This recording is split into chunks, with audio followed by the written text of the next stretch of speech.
What's going on there, folks? Good afternoon. It's the Earthmaster here on this Saturday, October 29th, 2022. It's about 12:52 p.m. here along the West Coast in California. Latest earthquake activity shows a 3.5 up into the area of Alaska, about 71 kilometers deep.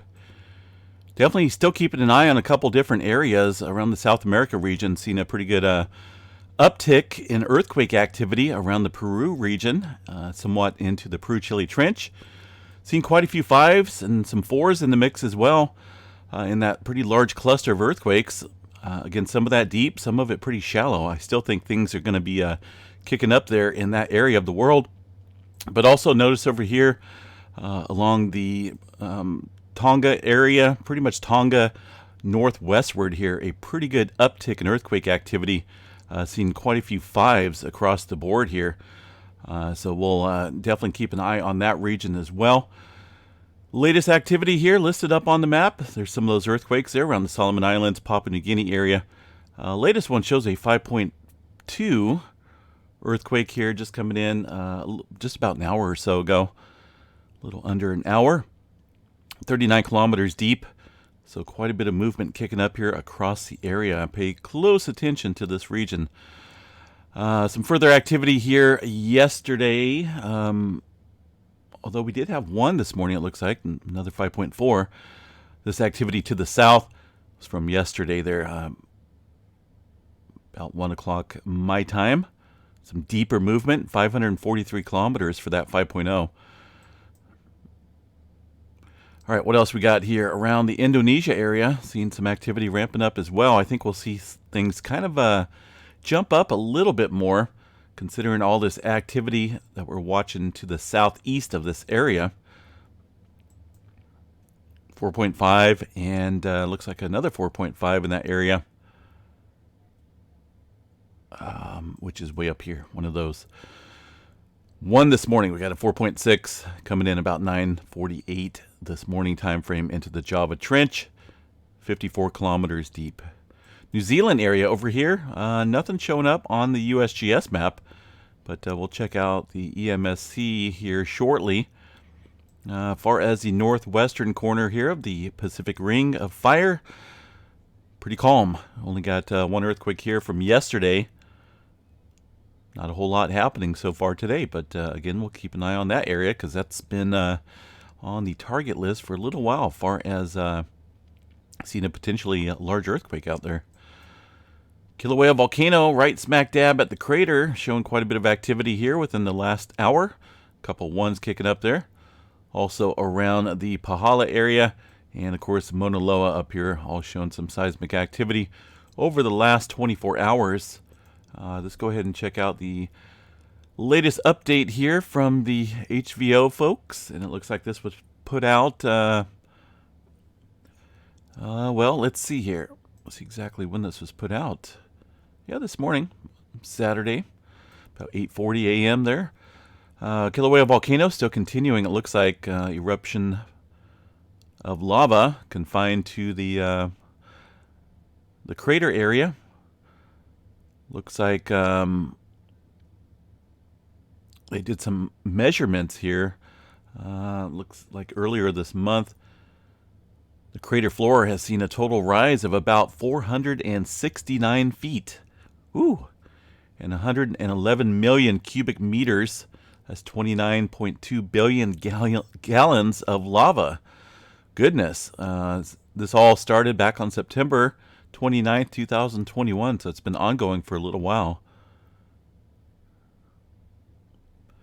All right, Mauna Loa activity still sits at an advisory and yellow status there for the aviation color code. It's currently not erupting. Looks like 39 small earthquakes were detected over the last 24 hours. Most, it looks like all of them below 3.0. Looks like the GPS instruments there at the summit and on the flanks of Mauna Loa continue to measure inflation at rates elevated since mid-September. So it looks like things are still just kind of active. Haven't really completely died off or ramped up for that matter. Just kind of at a neutral stage currently, but I expect that, I'm sure, pretty soon here to be very active in the Mauna Loa department, the volcano department there. All right, let's see what else we got. Definitely ramping up down here. Look at this earthquake activity. Crazy. Alaska's seen a little bit of movement overnight as well. And yesterday, seen a little bit of swarm of activity here, specifically within this region of the Aleutian Trench. Down there anywhere between 4 kilometers up to 52 kilometers for some of this earthquake activity along this portion of the Aleutian Trench. See what we got here for the there's those earthquakes here along the South America region, Peru, just off the coast of Peru into the Peru-Chile Trench. Let's see the last one here. At least let me look here. It looks like about 12:30 overnight, 4.6. So things have kind of calmed down here a little bit. Of course, it's kind of obvious here, seeing that teeter-totter effect swing back over here now, with a little bit of relief towards this area. The Pacific Plate and adjacent plates here all showing a little bit of lacking activity while this area ramps up right now. Nothing going on across the Pacific Northwest. I find that hard to believe, but nothing on the map, nothing on the Yellowstone map. Let's give a quick glance here at Yellowstone real quick. Stand by for a second. There we go. Not a whole lot. Let's see here. Go to Maple Creek. Looks like maybe a couple small earthquakes here within the last few hours. Very small. But for the most part, things are kind of taking a pretty quiet turn right now for Yellowstone after swarming here for a couple months. It's a pretty long swarm. Nothing major, but still a pretty significant long swarm at the Yellowstone area. Northern California, one earthquake up here around the Willow Creek region, 6:30 this morning coming in. Pretty shallow earthquake, 0.5 kilometers for a 2.5 there outside of Willow Creek. Nothing major going on across Northern California currently. Just typical swarm down here around the Clear Lake volcanic field and some activity outside of Ukiah. The Bay Area, getting a little cluster of quakes out here. Just off of, actually this is right smack dab on the Calaveras Fault Zone. Within that area, that's seen the 5.1 earthquake here a few days ago. That's right smack dab there in that location as we look at the all magnitude. So aftershock activity kind of continuing for this region. Also to the west here along the plate boundary, got some activity on the San Andreas Fault. It kind of looks like it's on the Pacific side of the plate boundary, right up against the North American plate here. A couple ones and some twos in the mix, about 8 to 9 kilometers deep near Portola Valley. So far it looks like a 2.1, the latest, or at least the largest so far. The latest one, a 1.8, about 9 o'clock this morning that kicked off. But things kind of, like I say, when things ramp up here, they ramp up. But over here along the western portion, southwestern portion of the Pacific Plate, things are getting super active over here now, while this area goes kind of quiet. It always seems to work out that way. I definitely like to call it the teeter-totter effect. So quiet, but still activity on the plate boundary, and also these inner plate or inner fault systems, I should say. Definitely showed some activity over the last 24 hours, so got to keep an eye on this area here. There's a couple different faults, Calaveras, the Hayward Fault Zone, that are somewhat overdue in terms of producing a good-sized earthquake. Creeping segment of the San Andreas Fault showing a little bit of movement just outside of Parkfield and the Coalinga area.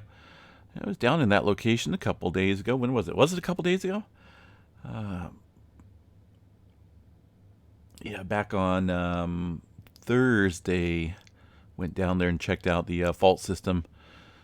Pretty neat little area. Pretty dry, though. Very dry. Southern California. Looks like most of the activity here confined to the San Jacinto Fault Zone and also the Elsinore Fault System here. All showing some activity in a couple different sections. But most of this activity here from way earlier this morning, right around 3, 4 o'clock. The last one was a 1.2 here at 11 o'clock. Nothing really happening here within the last couple hours there along the west coast. Texas, looks like activity, had some overnight. A couple ones, including a 2.6 out here outside of Pecos, Texas, it looks like. But that's the only one showing up there on the map near that area. A little spotty up here through Oklahoma. And the rest of the country looks pretty quiet right now. Around the Puerto Rico area, things are somewhat active, it looks like, around the typical swarming area. Got the Puerto Rico Trench up here, the Mariotos Trough. See if I can pronounce that correctly today. Showing some activity here just on the south side of the Puerto Rico area, but down there at about 15 to 20 kilometers deep. Some of it deeper, but it looks like way up here around the Puerto Rico Trench had a 3.4. That one coming in yesterday. Again, down there about 32 kilometers deep around the trench. Let's see what else we got here. Alaska, aside from the Aleutian Trench, see what we got up here further into the area. One earthquake here, 3.5, coming in just a short time ago. Looks like just on the outside of the Alaska range here. 71 kilometers deep. Some movement up around the Brooks Range as well. It looks like 3.2. That one coming in yesterday. And some spotty typical movement across the Cook Inlet area through Anchorage and up around Denali. No major swarms, so to take note in that area, except for this region right here along the Aleutian Trench. Watch that pretty closely. Tremor map last night, not a whole lot kicking up. Had about 29 epicenters there, Oregon. And outside of the Seattle area, it looks like just a little spotty tremor down below into the Cascadia subduction zone. Space weather activity. We did have a G1 class storm come in overnight. Yesterday and overnight, looks like. Currently somewhat dwindling conditions here. Not a whole lot of the aurora possibility here right now, but there is forecasted a G1 storm here. Looks like tonight and possibly in tomorrow as well. 70% chance of the auroras at the higher latitudes. 30% chance there for the mid latitudes. Solar flare activity, pretty calm. This looks, where'd it go? Okay, there we go. It looks pretty neutral right now. Not a whole lot going on. But we do have some cool sunspots coming around into the view. Getting a train of them here across the area. Stretching across the northeastern section here of the sun. Looks like some new development. That one actually looks pretty big. Let's see what we got here. This one here we were watching yesterday for a potential, a little bit of a development in the magnetic field, but today it looks like it has kind of faded away. And this one, it's a pretty big sunspot, but it doesn't have a whole lot of possibility in producing any kind of flare.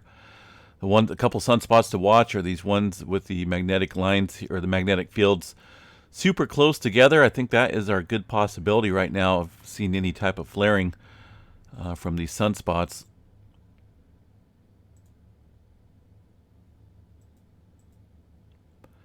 And we'll definitely watch that in the coming days as these kind of rotate into view.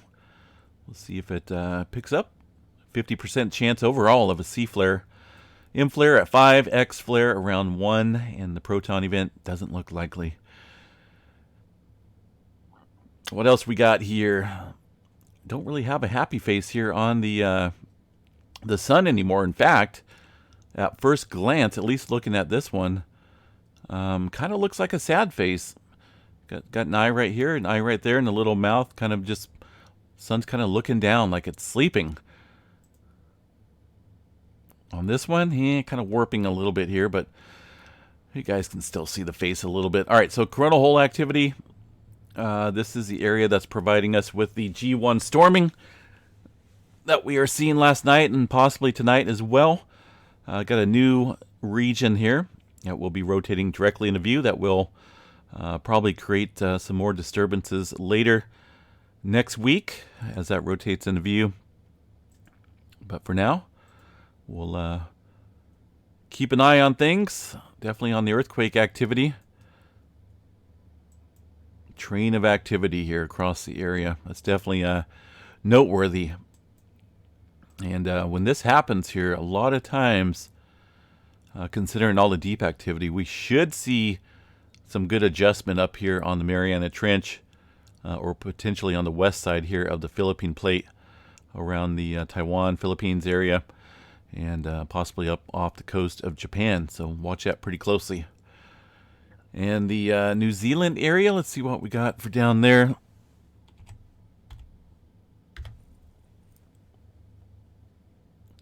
Looks like 4.0 coming in. Let me zoom in here a little bit and see what else we have. Here we go. A couple, looks like at least 1.4, got a 3.9, and looks like some further activity there along the Kermadec Trench in the 3 zone. That's visible here on the globe. So this is a combination here. It's got GeoNet in here as well. The GeoNet servers for New Zealand. Also EMSC and USGS, a combination of all 3 of them here on the globe. Of course, the red rings here indicating some older earthquake activity, but below that red ring, definitely can see some newer quakes popping off down here in the area. Definitely seismically active across the Pacific Plate. And what do we got here? 3.7. See, things are really kind of ramping up in this area, folks. Pretty good clutter of some pressure in this region, so just a heads up. 4.4 out, see exactly where that's at here, hopefully. Kazakhstan Eastern, looks like a pretty shallow earthquake, 3 kilometers deep. I don't believe was the USGS showing that? Let me check here real quick and see. Kind of curious. Nope, that's a big negative. They're not showing anything over here right now, so definitely seeing some activity in that area of the world. Also out throughout the Mediterranean. A couple smaller earthquakes, it looks like, in that area. So all that deeper, let's see, all that shallower earthquake activity we've seen overnight and yesterday. Looks like that migration has kind of shifted down south here.